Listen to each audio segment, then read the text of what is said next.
But this whole thing is working pretty well for them. Because once you say Wall Street has contaminated both parties and everybody acts on money, and that's all that determines, then you can say you never have to debate anybody. When I campaigned against Paul Tsongas, we actually had substantive debates. Whose tax policy was better, whose policy on trade was better, whose policy on education was better, and it was real. I mean, there were real numbers and real arguments about how to apportion the tax burden. And now, the online campaign is, anybody that doesn't agree with me is a tool of the establishment. You read it, haven't you? This is great. I've got this unbelievable letter or article that a woman posted online, longtime progressive blogger. I was one of the most ardent Hillary haters on the planet until I read her emails. This woman actually read every single email that's been released. She said, I found an able, dedicated, incredibly competent public servant who cared about what she cared about, and cared about women and children all around the world, and cared about the people who worked for her, and took time to call people when they were sick, and write them when they were discouraged, and ran the State Department like a top. An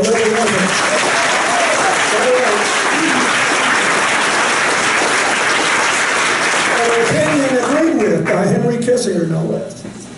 Said she'd not run the department better than anybody had in decades. Now, there's only one funny thing you need to know about this email. She posted it under a pseudonym because she and other people who have gone online to defend Hillary and explain why they supported her, have been subject to vicious trolling and attacks that are literally too profane, often, not to mention sexist, to repeat. So she said, I'm not going to tell you who I am until after this primary is over. I'm tired of this. I have another one from Joan Walsh, who writes for Salon.com, long time, very liberal supporter, talking about how she's exuberantly supportive of Hillary, disclosing that her daughter decided to go work for Hillary.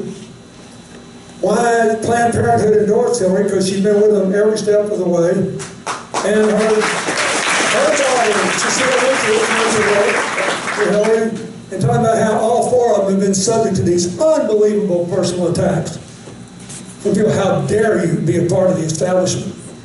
So now we've been told that Planned Parenthood, the Human Rights Campaign Fund, is part of the establishment. It's a hermetically sealed deal. If you're not for us, the Boston Globe, the Concord Monitor, the Portsmouth newspaper, they're all part of the establishment. Except the national paper, they endorse her too, but Bernie took what they said good about him and put it in under all these endorsements, except they didn't endorse.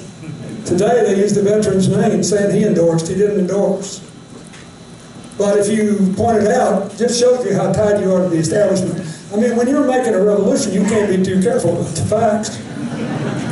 You're just for me or against me. I want you to laugh, because when you're mad, you can't think. My mother told me when I was a boy and I was so mad at something somebody did, she said, Bill, anytime somebody tries to get you to stop thinking, they are not your true friend. I just want you to think. God bless us, MSNBC, the most liberal network of all, in the last debate, finally said, well, you know, you guys say you're running a positive campaign, but it was your campaign that made 25 separate inquiries in the mere space of 30 minutes trying to loot information out of computers. And he said, well, I apologize for that. Yeah, in public they did. In private they sent an email out complaining, blaming the Democratic Party for leaving the keys in the car. All I did was drive it off. and they raised $1 million. That's pretty good. You got to give it to them. I mean, that's really good. I tried to loot information with the other guy's computer and I raised $1 million out of it. Then, the reason this healthcare thing is so hotly disputed is that it only came up like the day of the South Carolina debate. For 20 years, Hillary's opponent had a different plan, which he called single payer, but it was really 51 payers because the states had to pay 14% of it.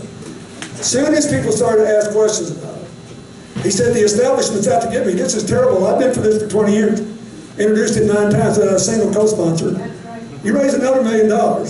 And once the money was in the bank, they dropped the plan in 48 hours. You got to give it to them. That's impressive.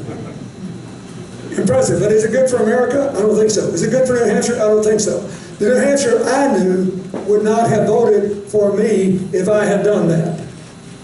And so